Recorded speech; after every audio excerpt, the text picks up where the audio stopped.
Temani aku masak hari ini ya guys. Jadi pertama-tama ini aku merendam dulu untuk daging ayamnya karena baru aku keluarin dari kulkas. Nah, rencananya siang ini aku mau masak kari ayam, terus masak daging juga. Nah, untuk pertama-tama aku masak daging dulu. Ini aku tumis dulu untuk bumbunya. Aku tambahin juga daun-daunan, terus aku masukin untuk dagingnya.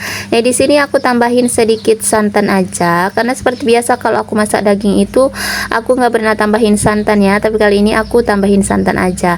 Terus aku tambahin juga garam, terus ada ketumbar bubuk dan juga kaldu. Nah, ini untuk dagingnya udah masak, jadi aku masak kayak gini aja ya teman-teman.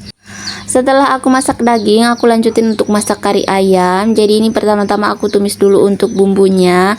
Oh ya, untuk bumbunya itu aku udah ada stok bumbu yang ada di kulkas ya teman-teman. Jadi aku nggak bikin untuk bumbu baru lagi. Nah, ini aku tambahin dulu daun jeruk dan juga ada daun pandan, dan lanjut aku masukin untuk daging ayamnya. Oh ya, setelah aku selesai masukin untuk daging ayamnya, jadi aku lanjut untuk masukin santannya. Nah, di sini aku nggak bisa jelasin untuk santannya itu ukurannya berapa ya teman-teman. Pokoknya secukupnya aja. Karena kalau kayaknya kalau masak-masak kayak gini itu kalian itu paling jago-jago masak ya teman-teman.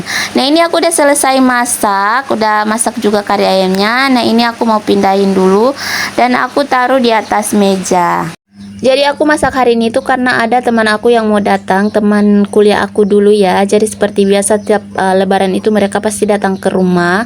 Dan ini udah lebaran yang keempat. Tapi untuk videonya itu mungkin nanti part 2 karena memang durasinya ini udah panjang. Pasti kalian itu udah pada bosan kalau misalnya videonya itu udah kepanjangan. Nah, ini aku masak nasi dulu ya. Jadi ini untuk nasi yang kedua kalinya aku masak ya. Dan ini adalah hasil masakan aku hari ini. Dan untuk mie-nya itu aku nggak sempat videoin waktu masaknya ya, karena emang udah capek banget.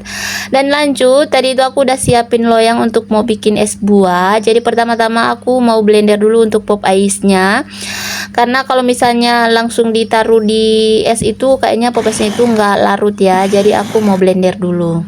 Dan untuk bahan-bahan lainnya aku ambil di kulkas. Jadi ini sisa bahan kemarin yang aku bikin es buah itu ya. Jadi untuk buah-buahannya itu hanya ada semangka dan juga pepaya. Untuk nangkanya udah habis. Dan ini aku tambahin jelly dan juga susu kental manis. Oke, lanjut aku tambahin juga pop ice yang udah aku blender tadi, dan juga aku tambahin sedikit sirup. Nah, untuk SKM-nya aku blender juga ya teman-teman. Ternyata kalau SKM udah disimpan di kulkas itu susah banget kalau misalnya dilarutkan di es kayak gini. Nah, setelah itu aku masukin juga bongkahan es batu, dan ini es buahnya udah jadi.